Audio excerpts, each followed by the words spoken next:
In the past, I've talked a lot about the fact that when you try a new piece of software, you're usually trying dozens or hundreds of others underneath it. Our product, Mora, is no exception. Create a little visual here that shows all the different. It's actually, this is a very small list when you really get down to it, but at least the features and integrations most visible to users. We've got everything from Google Scholar for search directly implanted into our site. You've got libkey for instance, running retraction notices. And importantly, you have Zotero. That's probably maybe our most popular integration, most used integration is the Zotero integration. I talk often about the importance of having a really good tech stack. That is, not one, not two, but maybe five, maybe 10 different products you're using across search, reference management, writing, and ideally all of these will be well integrated together. So it is very crucial that if you use Zotero constantly and you want to use Mora, that you set up your Zotero integration. I will say this is when you come to our onboarding page, you go through a few questions. The first two integrations you have to set up, if you have them, are Zotero and libkey. So for demo purposes, I just disconnected my Zotero. Let's go through how to connect it. And importantly, I want to go through how to connect it, then how to add papers to Mora with Zotero, then how to get papers from Mora back to Zotero. And with each of those, there is a workaround, and I think that's important. So I'm going to connect via Zotero. I can go through the login process here. So it's either going to be 2 or 3 click process. And then I can go ahead and just click accept default. And as we can see, the integration shows up here. Let's say for some reason that didn't work. I don't know, it hit a snag. You've got some issue with your browser, something going on with the site. There is a workaround. The best way to do the workaround is to actually go to your Zotero site, not the desktop app, but the site. I'm going to go ahead and click manage all access keys. And I'm going to create a new private key. In this case, I'm going to name it just Mora1, and then I'll save the key. Here is the key right here. Copy and paste it back into Mora. Go into Mora. You can see this option if the initial connection didn't work, which is or connect with API key. I'm going to click that here, enter in my API key, and save it. And as you can see, that's the second way to do this, the second workaround. Okay, so once that's connected, let's jump into our libraries. Or in your case, you might be creating a new library. What I'm going to do is just jump into basically a blank one I have here and collapse the agent for a moment. Though if you have additional questions about how to use Zotero, you can use the agent here.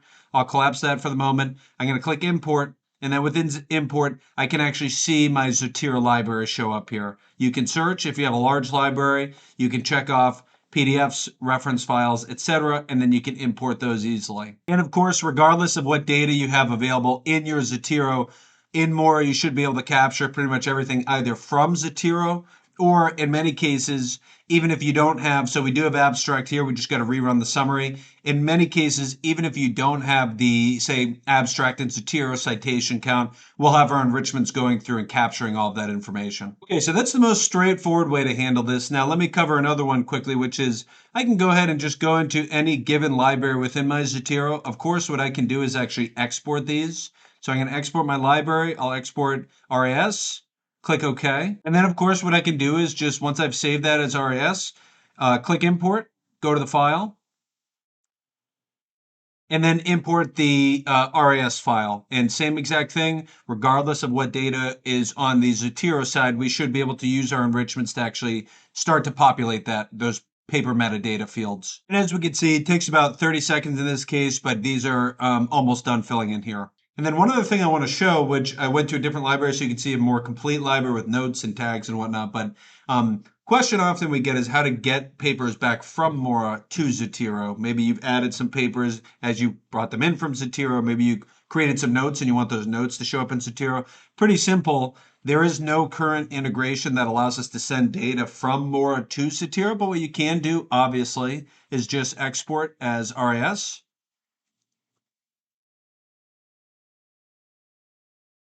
And then you can go into your Zotero. You can import RAS file. And of course, you can just grab that from here and import it that way. So all of these are the ones we just looked at. And it did open a new library in Zotero, so it shows up as a brand new library. Okay, so if all else fails, we're really working hard to make that integration as seamless as possible. But if you run into issues, click Get Help. You can product feedback, product issue, whatever. You put a message in this and send it. It does not go off into the abyss. It does not go to some customer support outsource team. This goes straight to our inboxes. We try to respond to them as quickly as we can. So please let us know if you run into issues, and we will work with you to fix the problem or build some kind of additional workaround for this.